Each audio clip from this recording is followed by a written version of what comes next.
Filmmakers are always looking for inspirational stories to tell. The first time I heard Joe White speak, he was addressing an audience of concerned South Carolina citizens. Before entering politics, Joe had been a successful entrepreneur, enjoying a peaceful retirement with his wife Linda.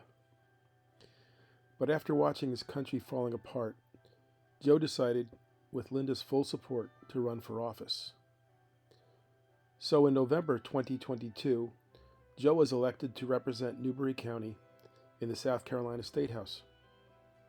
At the tender age of 76, Joe became the oldest freshman representative in South Carolina history. Like a modern-day Cincinnatus, Joe left the comforts of retirement to serve his country. Joe is now sharing his story with us, on camera, so that we might share it with a nationwide audience. Our aim is to awaken more retired patriots, full of wisdom and disinterested in monetary gain, to leave their comfortable lives temporarily and serve their communities.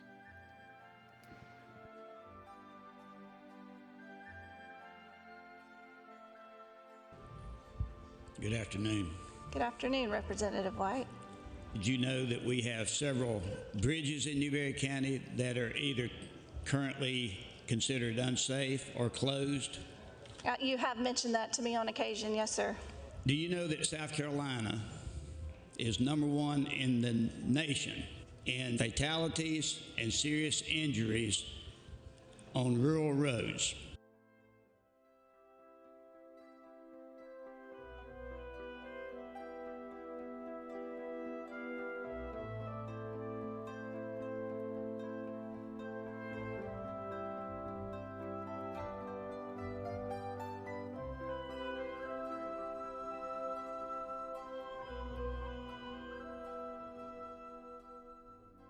He asked me, he said, "Joe, what's your most important issue?" And I said, "Well, it's the judicial system." I said, "We've got the worst judicial system in America." And he kind of grinned and he said, "Well, I'm glad somebody else has realized it."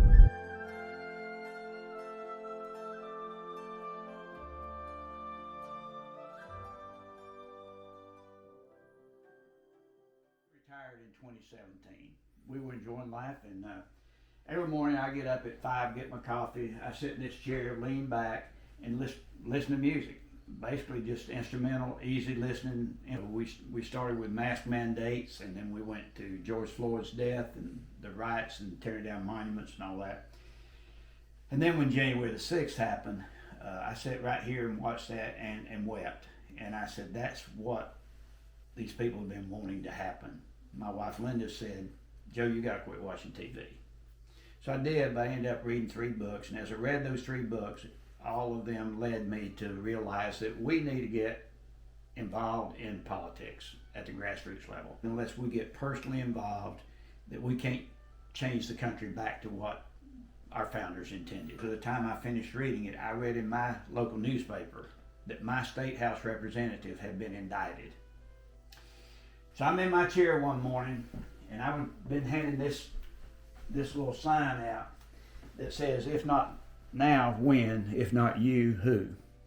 And it was sitting there just like that. So I'm leaned back in my chair, listening to my music, and I see that. And I did what I'm doing now. I began to weep. And I felt so strongly that the Lord was saying to a 76-year-old man, "It's you, and it's now." That's why I've been thinking about running for this seat myself. Could we meet for lunch? I'd like to talk to you. I said, "Sure." So we met down here in Chapin. And as we talked for about 45 minutes, he said, "Mr. White, I'm not going to run for this, but I want to support you. I've got a group that meets every Saturday in Whitmire. Would you come talk to my group sometime?" I said, "Sure." And I went in. It happened to be in the basement of First Baptist Church in Newberry. And it happened to be a prayer and Bible study group. And they interrogated me for 2 hours.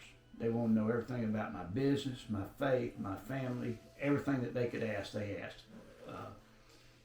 After 2 hours, a lady by the name of Maria Dickerson had tears running down her cheeks. And she said, "Mr. White, I'm so glad we met you this morning. We've been praying for you for 2 years, and we got to meet the man we've been praying for. Amen. I came home, and I told my wife, I said, we're going to win this. And sure enough, we did. So that's how I got involved. I was a happily retired man. We had bought a little RV. We were traveling the country, having fun, visiting kids and grandkids. And all that changed that morning when I sat in this chair. Sure. That's wonderful.